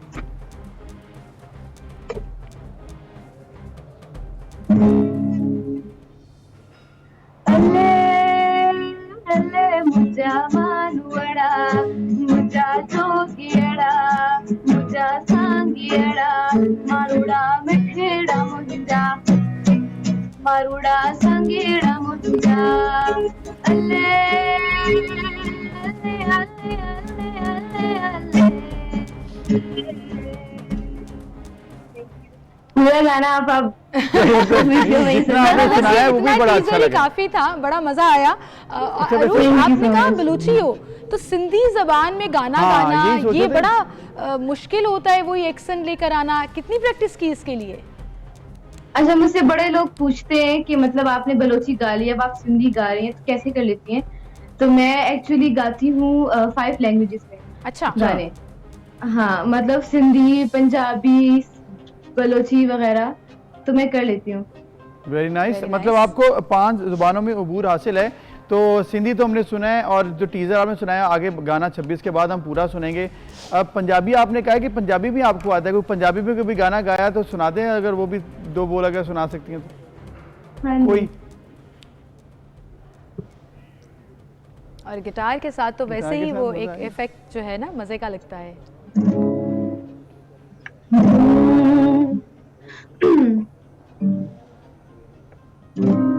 अपने तन दी खबर नहीं, सजड़ दी खबर लावे कौन, ना मैं फाकी ना मैं आतिश, ना पानी ना पानी, बुले आसाइयां रोइयां, बुले आसाइयां रोइयां, क्या बात है, जबरदस्त। खबर नहीं सजड़ दी खबर लवे को। वेरी नाइस nice, अरूज, वेरी बेहतरीन। नाइस। और जैसे ही आपने पंजाबी गाना गाना शुरू किया, आपका एक्सेंट, आवाज बिल्कुल चेंज हो गई। Very impressive. अच्छा, आप मुझे ये Actually, बताओ। जी जी। मुझे ये गाना बड़ा अच्छा लगता है और बहुत सालों से मैं गाना गाती आ रही हूँ। क्यूबी का है, बड़ा बड़ा अच्छा गाना है। हाँ, and it suits your voice as well. अच्छा, मुझे ये बताओ अरूज के अभी आप छोटे से हो एंड इंशाल्लाह you have a long way ahead in your career, but इतने स्टार्ट में ही आपको दूसरी मर्तबा मौका मिल गया एक सुपरस्टार के साथ डुएट करने का, परफॉर्म करने का। अली ज़फ़र कैसे हैं, उनका साथ आपका एक्सपीरियंस कैसा रहा? क्योंकि टीज़र में तो लग रहा है कि you guys had a lot of fun. Learning experience भी था या नहीं? अच्छा, फर्स्ट ऑफ ऑल जब मैं लैला लैला गाने जा रही थी, तो जब मतलब हम उनके घर जा रहे थे, तो मैं बड़ी नर्वस हो रही। मैंने कहा वो इतने बड़े सुपरस्टार, मैं कैसे उनके साथ खड़े होके गाऊंगी। लेकिन जैसे हम लोग वहां पर गए, जब हम लोग एक साथ खड़े होके माइक पे गाना गा रहे थे, तो उन्होंने मुझे इतना कंफर्टेबल फील करवाया। उन्होंने कहा कि बिल्कुल टेंशन नहीं है, बिल्कुल फ्रीली गाओ। और मतलब वो बहुत हम्बल इंसान है। और अभी भी जब हम अपने गाने की शूटिंग कर रहे थे, हम आपस में मस्तियां भी कर रहे थे, बातें शातें, तो बड़े अच्छे इंसान है वो। राइट। अरूज, आप ने जिस तरह से आप जिक्र किया है कि लर्निंग आपने तो साथ साथ चल रही है, लेकिन जो बेसिक लर्निंग है वो आपने कैसे हासिल की है, और 5 लैंग्वेजेस में भी फिर अबूर हासिल करना, ये ट्रेनिंग कैसे की आपने? Actually I am from Quetta, so जो कोयटा के रहने वाले होते हैं उनको तकरीबन सारी लैंग्वेजेस आती हैं। तो इसी वजह से एक तो मैं लिरिक्स सीख लिया करती हूँ, ऊपर मेरे भाई वगैरह वो यहाँ पे रहते हैं, तो उनको सारी लैंग्वेजेस आती हैं, तो वो मुझे ट्रांसलेट करवा देते हैं। तो इस तरह से। और बेसिक लर्निंग एक्चुअली मेरा कोई उस्ताद नहीं है, बट अगर मैंने किसी से सीखा है तो वो मेरे भाई हैं। मतलब वो शुरू से मुझे सपोर्ट करते हैं और गिटार भी उन्होंने मुझे सिखाया है। तो अगर मैं कहूँ तो मेरे भाई। हाँ, आपके भाई हैं, आपके मेंटोर भी और आपके टीचर भी। सो अरूज, अब आप अपने फैंस को क्या कहना चाहेंगी जो सोशल मीडिया पर मुसलसल टीज़र शेयर कर रहे हैं, इंतज़ार तो कर रहे हैं, और obviously you have a huge fan following now as well, तो वो बड़ा एक लैला और लैला के बाद अब एक और फिर लोग और एक्सपेक्ट करेंगे, तो what is your message to your fans? मेरा मैसेज यही है कि जिस तरह आपने लैला और लैला को प्यार दिया, वो मेरे बलोची मतलब कि सबके लिए था, लेकिन खास मेरे बलूचिस्तान के लिए था। इसी तरह ये भी मेरे सिंध बहन भाइयों के लिए, बल्कि पूरे पाकिस्तान के लिए है। तो आप लोग इसको भी जरूर, इंशाल्लाह आप लोगों को जरूर अच्छा लगेगा, और आप लोग इसको भी जरूर पसंद करिए। डेफिनेटली गुड लक जी, गुड लक अरूज। बहुत ज़बरदस्त गाना गाया आपने अब तक, और आइंदा भी इंशाल्लाह ताला आप ऐसे ही गाएंगी, और फिर पाकिस्तान का नाम तो ऑलरेडी रोशन कर रही है। बिल्कुल सही। एंड आई रियली होप कि आप इसी तरह से हम्बल भी रहें, डाउन टू अर्थ भी रहें, और जैसे जैसे आप तरक्की की मनाजिल तय करें, याद रखें कि आपके मदाह हैं जिनकी मोहब्बत की वजह से आप इतनी बुलंदियों पर जाते हैं। और इसके साथ साथ 5 के बाद मेरी दुआ है कि 50 लैंग्वेजेस में गाना गाएं। बिल्कुल बिल्कुल जी। और इसी के साथ हम चलते हैं एक ब्रेक की तरफ जी, दोबारा हाजिर होंगे, हमारे साथ रहिए।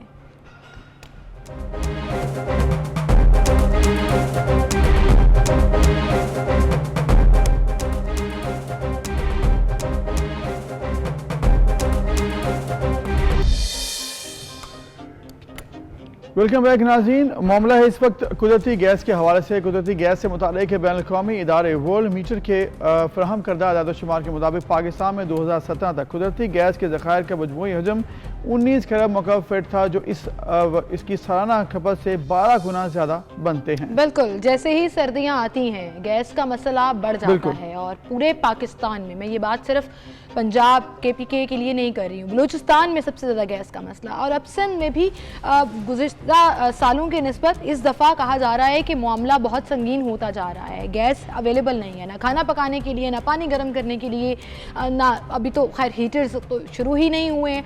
सो अब गैस क्यों इतना प्रॉब्लम हो रही है? गुज़श्ता साल जारी होने वाली एक बैनुल-अक़वामी रिपोर्ट में पाकिस्तान के कुदरती गैस के ज़खायर का, जैसे अभी हमने जिक्र किया कि वो मौजूद हैं, और वर्ल्ड मीटर के मुताबिक पाकिस्तान में हर साल 14,54,000 मकब फीट से ज़्यादा गैस ज़मीन से निकाली जाती है, जबकि 14,36,000 मकब फीट इस्तेमाल हो जाती है।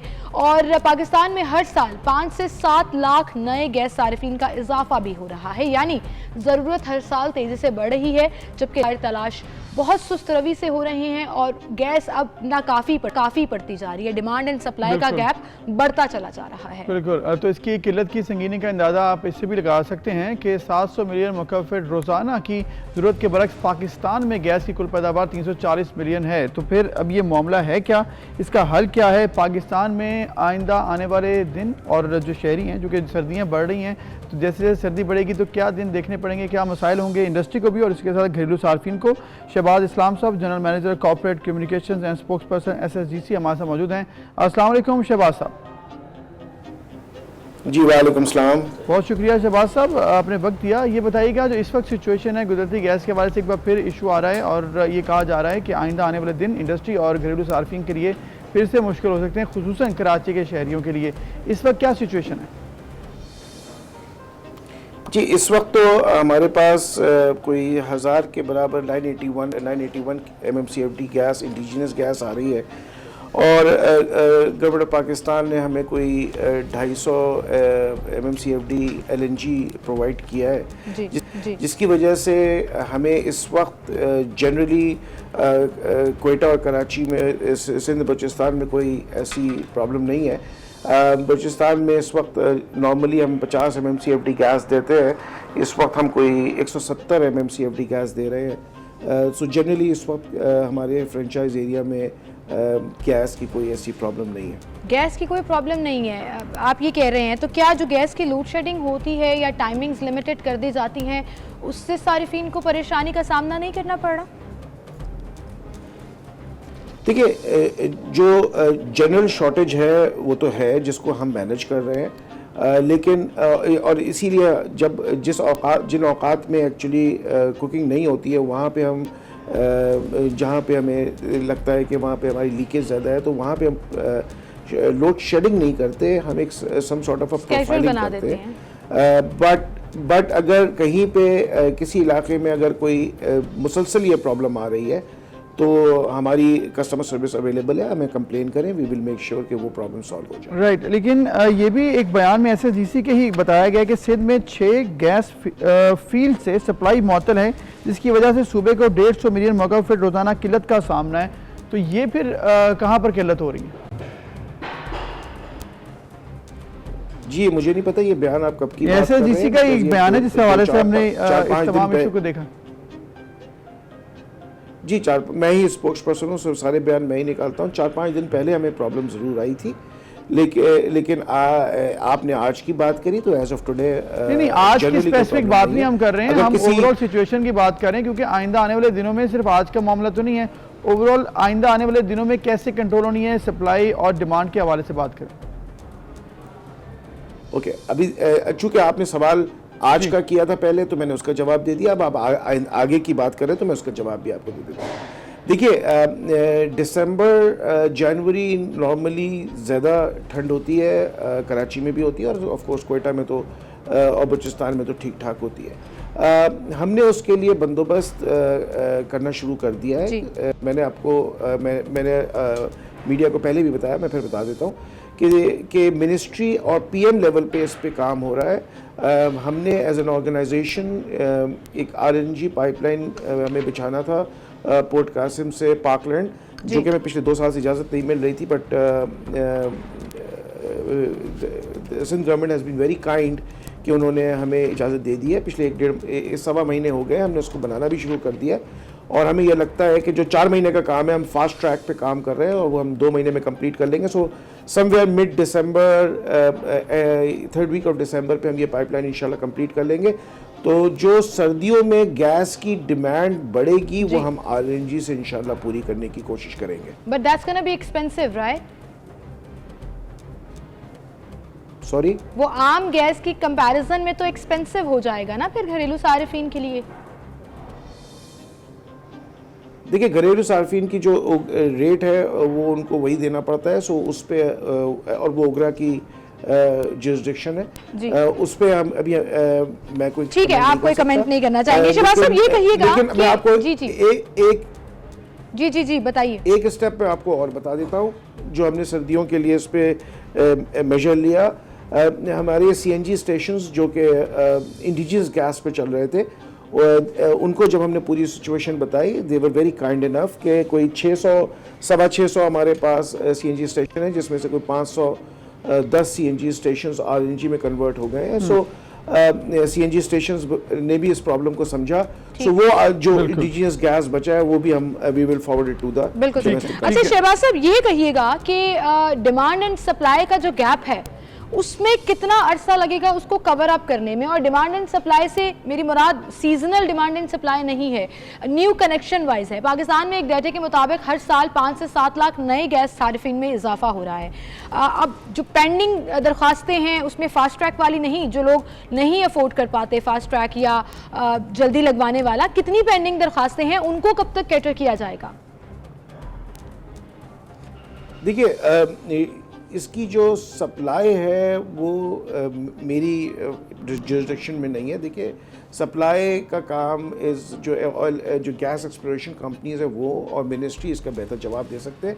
हम जो हमें जितनी सप्लाई मिलती है हम उसको ही मैनेज करते हैं, लेकिन मीटर्स लगाना, न्यू कनेक्शंस अलॉट करना, ये तो आपकी जिम्मेदारी है ना। मैं उस हवाले से बात कर रही हूँ जी। मैं अगर पीछे से गैस की सप्लाई नहीं होगी तो मैं मीटर लगा दूंगा और या कनेक्शन लगा दूंगा तो उसका कोई फ़ायदा नहीं होगा ना। इसलिए मुझे मैनेज करना पड़ता है कि जितने मैं गैस सप्लाई कर सकता हूँ, ठीक है, उतने कनेक्शन ही दो। तो अभी तक कितनी पेंडिंग दरख्वास्तें हैं? जी मुझे ऑफर ऐसे याद नहीं है, I can forward it to you. सही। शहबाज साहब, एक और मामला, आपने कहा कि जितनी मुझे सप्लाई मिलेगी उतनी ही आगे से फिर हम डिमांड फुलफिल कर सकेंगे। ऑब्वियसली जितने कस्टमर्स हैं, कंज्यूमर्स हैं, उतनी सप्लाई नहीं है। सप्लाई कैसे होगी? पाकिस्तान में ये कहा जाता है कि LPG तो शॉर्ट टर्म हल है, अब लॉन्ग टर्म हल क्या है? आपने RNG का जिक्र किया, लॉन्ग टर्म हम क्या प्लान बना रहे हैं? गवर्नमेंट आपको क्या लग रही है, किस तरफ सिंध गवर्नमेंट या फिर फेडरल गवर्नमेंट जा रही है? क्या लॉन्ग टर्म में हम ये मामला हल कर पाएंगे? जी हल तो इंशाल्लाह होगा। इसका लॉन्ग टर्म हल इंडिजिनस गैस की फर्दर एक्सप्लोरेशन है। एक्सप्लोरेशन स्टार्ट भी हो चुकी हैं। हम सबकी दुआ है कि हमें इंडिजिनस गैस मिल जाए, जो कि ऑफ कोर्स रिजर्व्स अवेलेबल है पाकिस्तान में। द अदर ऑप्शन इज़ जो टापी और ईरान पाइपलाइन है, उसको भी एक ऑप्शन मौजूद है, और RNG भी ऑप्शन मौजूद है। So there are options available, और इंशाल्लाह मैंने आपको बताया कि मिनिस्ट्री और PM लेवल पे इस पे काम हो रहा है। सो इंशाल्लाह इसका सोल्यूशन ज़रूर होगा। बिल्कुल, इंशाल्लाह इसका सोल्यूशन ज़रूर होगा। उम्मीद करते हैं शहबाज साहब कि आप इतने ही पुरुमीद और इतने ही एक्टिव उस तरह से भी हों जब लोग कंप्लेन करते हैं कि उनके घरों में कई दिन से गैस नहीं आ रही है। बल्कि आपने कहा कि मैनेज कर रहे हैं, जितनी सप्लाई आ रही है उतने में ही, जो कि मैं कहूँगी कि बड़ा मुश्किल टास्क हो जाता है लिमिटेड सप्लाई के साथ मैनेज करना। बट ऑल्सो वहीं पर ख़ास तौर पर घरेलू सार्फिन जिस तरह से सफ़र करते हैं, वो दुहाइयाँ तो फिर हम TV पर दिखाई रहे होते हैं। तो और इसके साथ साथ जैसे कहा जा रहा है कि इंडिजिनस गैस के रिसोर्सेज के लिए दुआ करें कि वो मिल जाएं, मतलब ये फिर भी लॉन्ग टर्म हल नहीं है, क्योंकि अगर आप एक्सप्लोर करते हैं वहाँ पर आगे मिलता है या नहीं मिलता, किस्मत की बात है, या वहाँ पर आपके पास मिनरल्स वो मौजूद हैं या नहीं है, इसका प्लानिंग प्रॉपर तरीके से की जाए। और आइंदा आने वाले 10 साल के अंदर आती है और फेडरल गवर्नमेंट उसको किस तरह से कैटर करती है, और साथ कोऑर्डिनेशन करके आइंदा आने वाले 10 साल जो है वो कहा जा रहा है कि गैस के ज़खायर कम होने जा रहे हैं, तो वो कम होते हुए मसाइल आम कंज्यूमर तक ही पहुँचेंगे, तो उसका अभी हल निकाल लें और मामला बेहतर कर लें तो ही बेहतर है। बिल्कुल सही। शुक्रिया जी, आप हमारे साथ मौजूद थे। इसी के साथ आपको एक और खबर भी सुनाएंगे कि पंजाब हुकूमत ने भी अब ये डिसाइड कर लिया है, हेल्थ डिपार्टमेंट की तरफ से एक नोटिफिकेशन जारी किया गया है पंजाब के तमाम सरकारी और निजी इदारों के लिए कि तमाम ऑफिस में अब स्टाफ जो है वो 50% हाजिर हो सकेगा और 50% वर्क फ्रॉम होम की पॉलिसी के ऊपर काम करेगा। तो बेसिकली अब कोरोना SOPs को अब भरपूर तरीके से फॉलो किया जाना है, और इसकी एक और बड़ी मिसाल यहाँ से आ गई है कि अब स्कूल्स कॉलेजेस के बाद जो स्टाफ है, जो ऑफिस चाहे पब्लिक हो या फिर प्राइवेट सेक्टर में है, वो 50% होगा। इससे SOPs की खिलाफवर्जी में भी बेहतरी आएगी कि खिलाफवर्जी ना हो, और इसके साथ साथ कोरोना फैलने में भी बेहतरी आएगी कि वो कोरोना नहीं फैलेगा। तो फिर ये तमाम जो स्टेक होल्डर्स हैं वो भी इस हवाले से अब ऑन बोर्ड आ चुके हैं। अब इम्प्लीमेंटेशन भी अब इसकी होगी, अब देखते हैं इसके ऊपर प्रॉपर तरीके से फॉलो हो रहा है या नहीं। बिल्कुल, 31 जनवरी तक का ये डिसीजन लिया गया है कि 50% तक स्टाफ महदूद कर दिया जाए तमाम दफातर में, वो चाहे सरकारी दफातर हों या निजी दफातर हों, अब वर्क फ्रॉम होम की पॉलिसी चलेगी और अल्टरनेट डेज पर शायद स्टाफ को आप दफ्तर बुला सकेंगे। इसके ऊपर इम्प्लीमेंटेशन कैसे होगा, किस तरह से मेक श्योर किया जाएगा, ये तो देखना होगा। लेकिन सिचुएशन तशवीशनाक होती जा रही है कि माइक्रो लॉकडाउन से स्मार्ट लॉकडाउन से अब मिनी लॉकडाउन की तरफ जा रहे हैं, जहां पर एक तरफ ये डिसीजन आया कि दफातर में 50% स्टाफ कम कर दिया जाएगा, वहीं पर हमने देखा कि कल जो डिसीजन आया था तालीमी इदारे बंद किए गए। सिंध के अंदर रेस्टोरेंट्स के अंदर जो इंडोर डाइनिंग है वो भी बंद कर दी गई कि या तो आप सिर्फ आउटडोर डाइनिंग कर सकते हैं या फिर आप टेक अवे कर सकते हैं। सो इस तरह के एक्सट्रीम मेजर्स लिए जा रहे हैं जिनसे हम सब ने बचना है कि मुकम्मल लॉकडाउन की तरफ ना जाएं, और हल सिर्फ ये है कि एसओपीज को फॉलो करें। और इसके साथ साथ पंजाब में जो फैसला लिया गया कि शादियों के हवाले से भी तकरीबात पर पाबंदी है, अब इंडोर शादियां भी नहीं हो सकती हैं, जिस तरह जिक्र हम कर रहे हैं कि रेस्टोरेंट्स के हवाले से डिसीजंस आ रही हैं। अब ये तमाम डिसीजन सिर्फ इसीलिए लिए जा रहे हैं कि एसओपीज की खिलाफ वर्जी, लोग फिर भी अगर बाहर निकलें और कहें कि मास्क हमने अभी गाड़ी में रखा हुआ है, मास्क हमारी बाइक पर लटका हुआ है साइड पर और हम लोग मास्क जेब में लेकर फिर रहे हैं, और अगर इसी तरह लोग चलते रहेंगे तो फिर कोई हल नहीं है। हल यही है कि आप मास्क पहने, तभी इन तमाम जो ऑप्शंस हैं, तमाम जो स्टेप्स लिए जा रहे हैं उसका फाइनल हल और सोल्यूशन भी निकलेगा। बिल्कुल। इसी के साथ हम चलते हैं एक ब्रेक की तरफ, फिर हाजिर होंगे।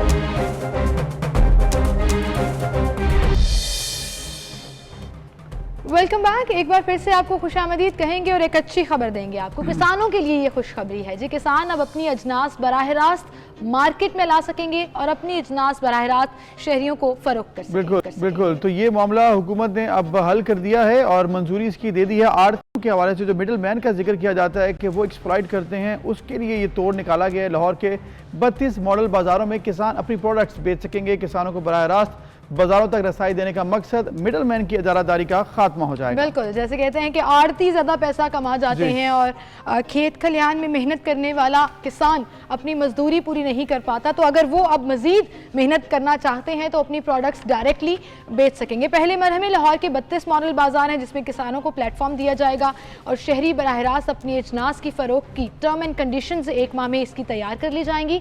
और फिर वज़ीर आला पंजाब सरदार उस्मान बुज़दार किसानों को सहूलत देने के हवाले से उन्होंने ये हिदायत जारी कर दी हैं। दूसरी जानिब पंजाब काबीना ने गन्ने की इमदादी कीमत भी 200 रुपये मन मुकर्रर करने की मंजूरी भी दे दी और चीनी के निर्खों में मजीद कमी के लिए इकदाम जारी रखने का फैसला भी किया गया है। इजलास में वज़ीर आला पंजाब की जानिब से मजीद दरामदी चीनी खरीदने के लिए भी वजारती कमेटी तश्कील देने की हिदायत की गई, जबकि बरवक्त अदायगियाँ न करने वाली शुगर मिल्स के खिलाफ भी कार्रवाई का ऐलान किया गया है। इसके अलावा महकमा खुराक को पास्को से 63,000 टन दरामदी गंदम खरीदने के लिए मुआहदा करने की इजाज़त भी दे दी गई है। ज़राए के मुताबिक पंजाब में आटे की कीमत 138 रुपये जो इजाफा हुआ है। गंदम की नई कीमत मुकर्रर होने से आटा मजीद महंगा भी हो सकता है। पंजाब हुकूमत आइंदा आने वाले सीजन में 40 से 55 लाख मेट्रिक टन गंदम की खरीदारी करेगी। फिर फी मन गंदम 1650 रुपये में खरीदने से हुकूमत को 80 अरब रुपए की सब्सिडी देना होगी। पंजाब हुकूमत सब्सिडी बढ़ाकर आटे की कीमत नहीं बढ़ाएगी, जबकि इदारों की जानिब से गंदम की कीमत बढ़ाने पर आइंदा मुमकिना इदाद शुमार को मद्देनजर रखते हुए ये फैसला करना होगा। तो इस वक्त जो आइंदा आने वाले फैसले हैं वो तो अलग बात है कि कब होंगे, उस पर इम्प्लीमेंटेशन कब होगा, लेकिन ये जो किसानों की मार्केट तक डायरेक्ट रसाई है ये बहुत बड़ा और ऐसा कदम होगा। इससे यकीनी तौर पर माली फायदा भी होने जा रहा है। बिल्कुल, और लोगों का ट्रस्ट भी डेवलप होगा। आपको पता है ना कि ऑर्गेनिक चीज़ों को वैसे ही लोग फर्स्ट हैंड अगर लें तो उनका रुझान उस तरफ भी जाता है। And it totally depends on their reactions कि कस्टमर्स कैसे क्या डिमांड करते हैं और किसान उसमें क्या जो इनोवेशन ला सकते हैं, कैसे अपने प्रोडक्ट्स को अट्रैक्टिव बनाकर मार्केट में सेल कर सकते हैं।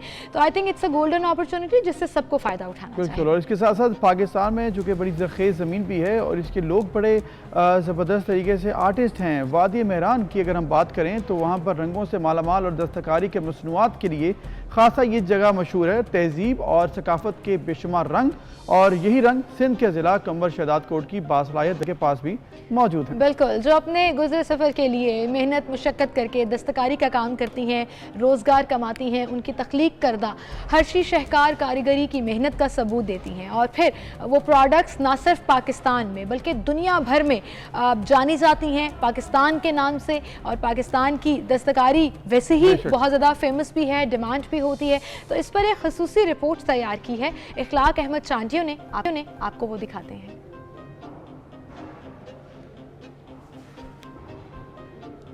बरशेदात कोट की बात सिंध की तहजीब के रंग हरसू बिखरे नजर आते हैं। सिंध बरशेदात कोट की बासलाहियत खवातीन भी अपने हुनर में किसी से कम नहीं। देही खवातीन के हाथ से बने शीशे जैसे लिबास, सुई से बनी रिलियां, कुंडी से बने तकिए, रूमाल, शालें, गले और सिंधी टोपियां देही खवातीन की तख्लीक करदा हरशे शाहकार कारीगरी की दास्तानें सुनाती नजर आती हैं। देही खवातीन के पास हुनर और फन तो मौजूद है जो दस्तकारी समेत हुनरी काम अब शहरों में नजर नहीं आता। सिंध के देहात या शहरों में अगर किसी लड़की की शादी होती है तो दुल्हन को जहेज में देने के लिए सकाफती रिलियां, हाथ से बने काम की चादरें, कुंडी से बने तकिए, रूमाल, गले समेत मुख्तलिफ मलबूसात बनाने में काफ़ी वक्त लग जाता है। सालों से रिलियां बनाने की तैयारियां उरूज पर होती हैं और हाथ से बनाए गए कपड़ों पर सुई धागे की कटजोड़ से रंग भरकर अपना लोहा मनवाती नजर आती हैं। मुल्क सकाफत के रंगों से भरा पड़ा है। जिद्दत की ताकत सकाफत की कशिश को कभी ज़ैर नहीं कर सकती और ये हुनर देहात की बासलाहियत खवातीन के पास मौजूद है। जो खवातीन सालों की कठिन मेहनत से बनाई गई शालें, रिलियां, तकिए, रूमाल अपने रिश्तेदारों को तोहफतन भी पेश करती हैं। माना जाता है अपने रंग और सकाफत दस्तकारी के इस शाहकार से मुल्क में बसने वालों के साथ दयारे गैर मुल्की भी इस हुनर से मुतासिर हुए बिना नहीं रह पाते। लेकिन देही खवातीन के अर्बन मार्केट्स तक रसाई न होने के बायस अब ये हुनर महदूद होता जा रहा है। मेहनत हम ज़्यादा करते हैं, शीशे का काम सुई से बनाते हैं और रूमाल हैं, जो तकिए हैं, जो रिलियाँ हैं, ये सारे हम हाथ से बनाते हैं। उसकी मेहनत बहुत कम मिलती है हमको।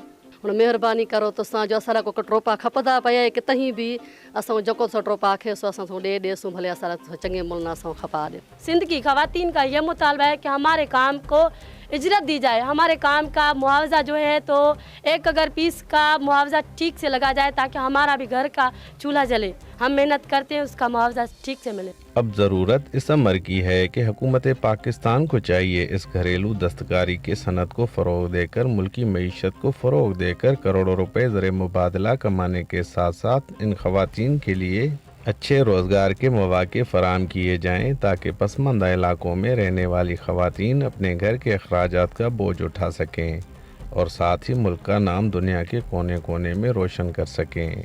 कैमरामैन मुमताज़ शहरानी के साथ इखलाक अहमद चांडियो, 24/9 कंबर।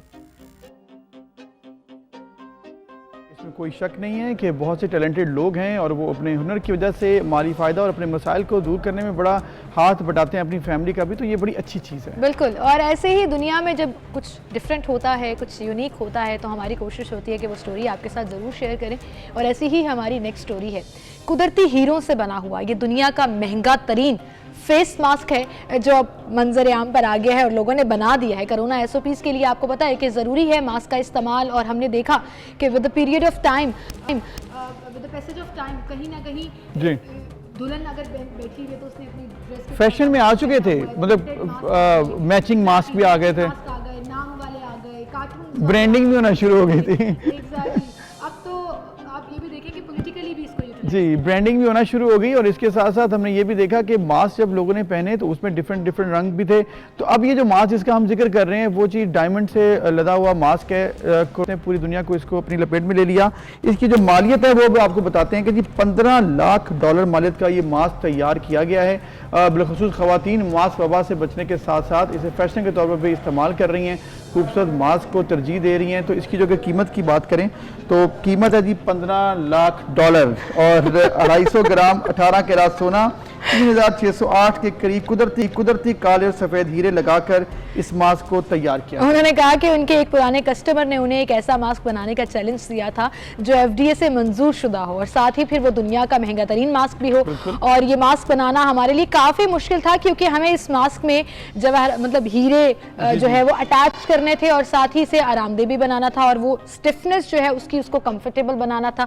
तो प्रॉपर उसकी शेप बनाई गई। फिर लग्जरी ज्वेलरी ब्रांड के सरबराह ने अपनी टीम के साथ मिलकर ये जो मास्क तैयार किया, इसमें 250 ग्राम 18 कैरेट सोना इस्तेमाल हुआ, 3608 के करीब कुदरती काले और सफ़ेद हीरे लगाए गए और फिर इस मास्क का वजन जो है वो 9 आउंस रखा गया, यानी कि उसको लाइट वेट भी रखना था ताकि मुंह के ऊपर वो फिक्स रहे। तो फिजिबल है ये और महंगा तरीन मास्क है और है भी इसे अच्छा बनाया, खूबसूरत बनाया है। और जो $15 लाख अब मालियत है तो मेरे ख्याल में करीबन 22 करोड़ 20+ करोड़ की ये पाकिस्तानी रकम बनती है।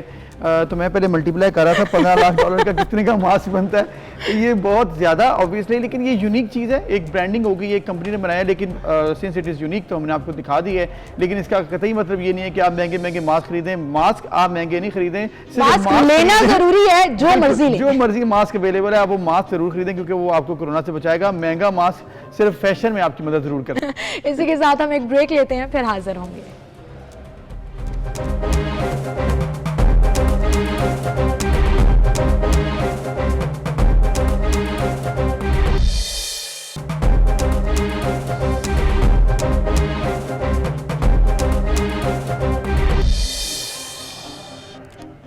Welcome back. एक बार फिर से आपको खुशामदीद कहेंगे। नाज़रीन, विमेन एम्पावरमेंट, मुझे लगता है ये एक ऐसा टॉपिक है जिस पर जितनी बात की जाए, जितना प्रैक्टिकली काम किया जाए, जितने प्रोग्राम्स किए जाएं वो कम हो जाते हैं। उसकी रीज़न ये है कि विमेन एम्पावरमेंट से मुराद ख़वातीन को बाइख्तियार बनाना है।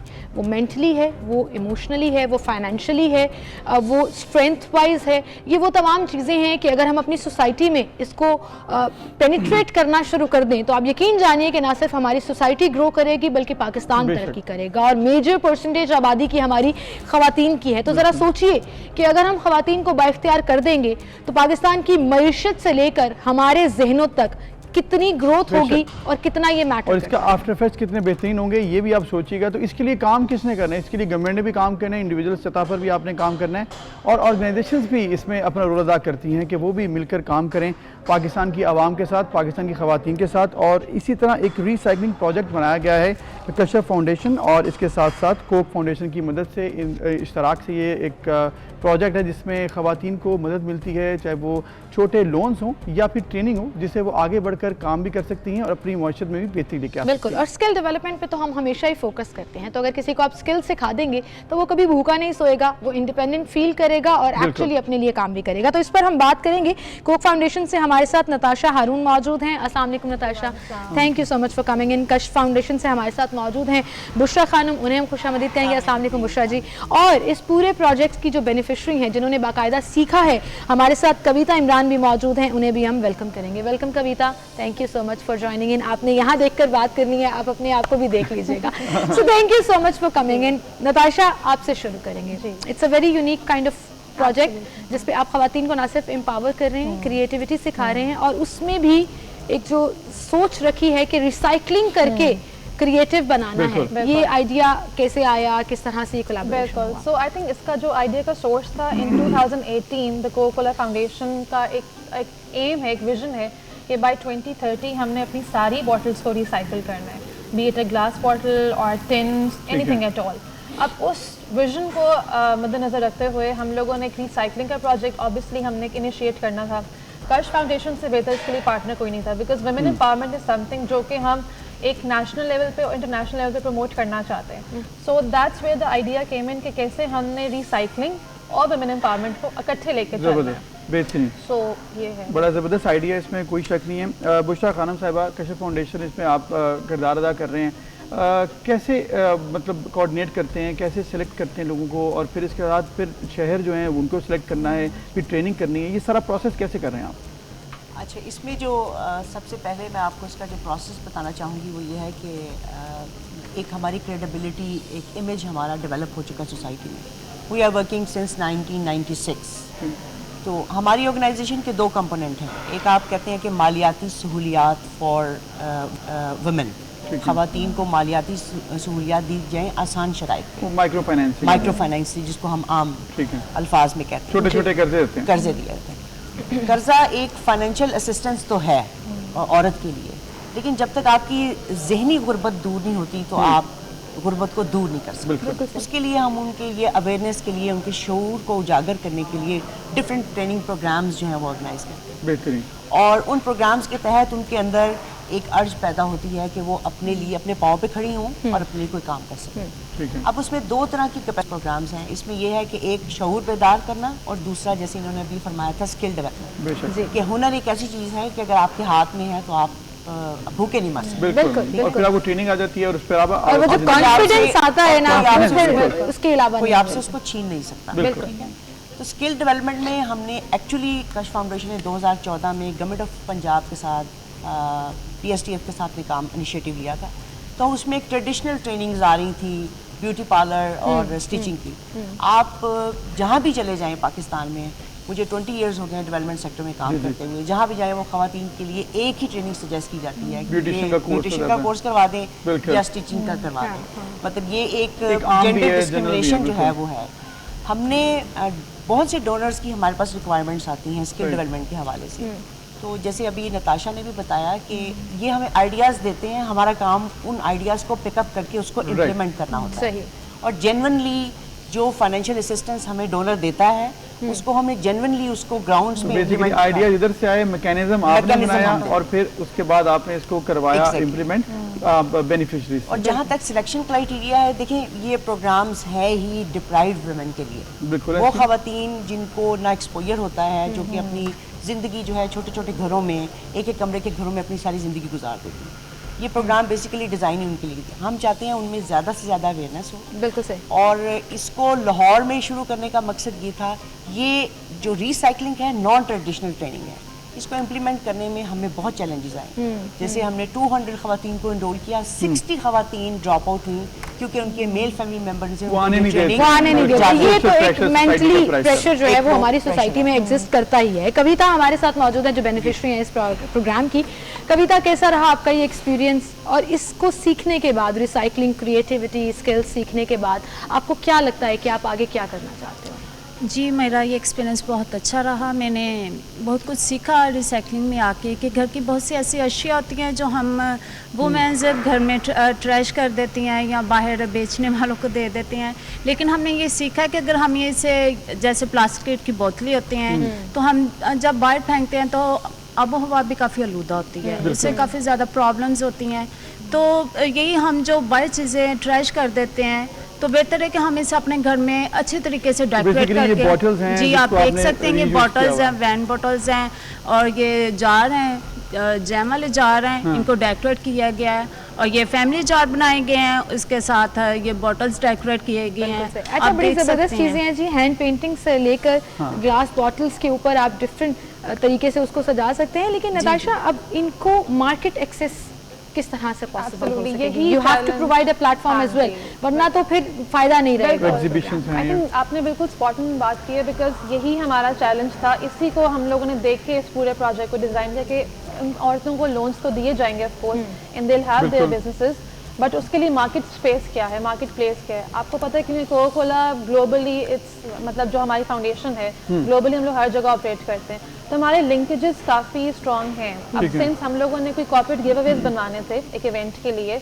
तो फाउंडेशन इनसे वो गिव अवेज खरीद लिए, जो उससे पैसे जनरेट हुए वो उन्होंने पैसे इस्तेमाल किए हैं और री इन्वेस्ट किए अपने। लेकिन एग्जीबिशंस भी हो सकते हैं यहाँ पर, इस तरह से कहीं और भी लॉन्च किया जा सकता है। यूजुअली एम्बेसीज जो होती हैं उनके साथ पार्टनर करके, कोलैबोरेशन इज द मेन की। अगर कश और हमारी फाउंडेशन इसमें पार्टनर है, हम कोशिश करते हैं इसमें और पार्टनर्स आए ताकि सब मिल के इन औरतों को सपोर्ट करें। इसमें कोई शक नहीं है। तो मुश्ताक साहब, आगे क्या प्लान है, इसी लेकर आगे चलना है, किस तरह से इस पर मजीद इन्वेस्टमेंट करनी है ताकि लोग इससे फ़ायदा उठा सकें इस प्रोजेक्ट से? अच्छा, इसमें चूँकि हमारा ये पहला इनिशिएटिव था और अल्हम्दुलिल्लाह हम इसमें काफ़ी सक्सेसफुल हुए हैं, और 15 जैन को हमारी 116 के करीब गर्ल्स जो हैं वो ग्रेजुएट हो जाएंगी इस पूरे कोर्स के साथ। इसी तरह से आपने जैसे इसकी सस्टेनेबिलिटी के हवाले से बात की है, तो आफ्टर दैट ये इंडिपेंडेंटली इसमें से 30-40% खवातीन जो हैं हम उनको मार्केट के साथ लिंक अप कर देंगे। इसमें 3 टियर्स हैं मार्केट के साथ, एक एलीट क्लास है, एक मिडिल क्लास है, एक लोअर मिडिल क्लास है। ये डिपेंड करेगा कि हाउ ये किस तरीके के साथ अपने प्रोडक्ट में quality and innovation and creativity लाएगी, वो 4 मंथ में लाना मुश्किल है। दिस इज़ अ प्रोसेस, इनको एटलीस्ट ईयर लगेगा अपने आप को निखारने में, अपने आप को जो बनाने में, और जितना ये इंटरेस्ट लेंगी उतनी तेजी के साथ जो है ना डेफिनेटली वो तो आपकी अपनी कॉन्फिडेंस के ऊपर और आपकी अपनी क्रिएटिविटी के ऊपर डिपेंड करता है। बट इन दी एंड मैं आपसे ये पूछना चाहूँगी, why major cities, why Lahore and Faisalabad? Although it's a good initiative, but why not rural areas, ऐसे एरियाज़ जो आपका एक्चुअली फोकस भी हैं कि वहाँ से ख़वातीन एम्पावर हों, और वहाँ अगर उनके डोर स्टेप पर या उनके एरिया में ये फैसिलिटी अवेलेबल होगी तो वो ज़्यादा ऑप्ट करेंगी। हो सकता है अगर ये सेंटर्स कहीं रूरल एरियाज़ में होते तो वो 120 की बजाय 1020 होते। सो इस चीज़ के ऊपर फोकस किया जा रहा है। ये आपने बहुत इंटरेस्टिंग क्वेश्चन किया है। देखें, 2 चीज़ें होती हैं जब कोई भी आप इनिशिएटिव लेना चाहते हैं। हम पहले नीड असेसमेंट को देखते हैं कि कहाँ पे है, उसमें एक अवेयरनेस का कंपोनेंट बहुत इंपॉर्टेंट होता है। डोनर ने हमें पैसा दिया होता है, हमने डोनर को अपने रिजल्ट्स को भी शो करना होता है। हम वो एरिया सेलेक्ट करते हैं जहाँ पे हमें सक्सेस रेट अच्छा मिले। जो बात आप रूरल एरियाज की का रिस्पॉन्स आए, जो आप ये रूरल एरिया देखिए, हमारी सोसाइटी में औरत जो है पैदा ही ब्यूटिशियन और टेलरिंग की ट्रेनिंग के लिए हुई है, घर के काम करने के लिए अपने साथ पैदाइश के साथ ही अपने साथ ही लेकर आई है। उसको तोड़ना, उसको उस थिंकिंग को बदलना वक्त रिक्वायर तो बेसिकली रिस्पांस चाहिए और इन्हीं शहरों में आपको रिस्पांस से मिला है। और जो गांवों में तो वैसे भी फार्मर्स होते हैं, उनकी फैमिलीज भी एक दूसरे की मदद करती हैं। आगे लेके चलेंगे। बिल्कुल सही। वो 100 चिराग हमने जलाए हैं और मैं उम्मीद करती हूँ कि 1000 चिराग तो जलेंगे इंशाल्लाह जी। Thank you so much for coming in and it's an amazing project जो आप लोग ये कर रहे हैं, और हर साल नए प्रोजेक्ट के साथ आप सामने भी आते हैं, तो वो इट्सेल्फ एक अलग बड़ा खुशाइंद इकदाम है। So good luck for this and I hope कि आप ये काम अपना कंटिन्यू रखें। एंड आई थिंक यही वो छोटे छोटे स्टेप्स हैं जिन्होंने मिलकर चेन बनानी होती है और फिर खवातीन एम्पावर होती हैं, और मुझ समेत तमाम खवातीन को बड़ा फख्र महसूस। बेशक, इसमें कोई शक नहीं है। अपने हिस्से की शमा जो है वो कहते हैं जलाते रहने चाहिए, और इसी तरीके से आप एक दूसरे की मदद करें और सोसाइटी में अपना किरदार जरूर अदा करें, ताकि इससे as a whole society evolve होगी। बिल्कुल। इसके साथ ही आपसे हम इजाज़त चाहेंगे। इंशाल्लाह कल मुलाकात होगी। अपना ख्याल रखिएगा। अल्लाह हाफ़िज़।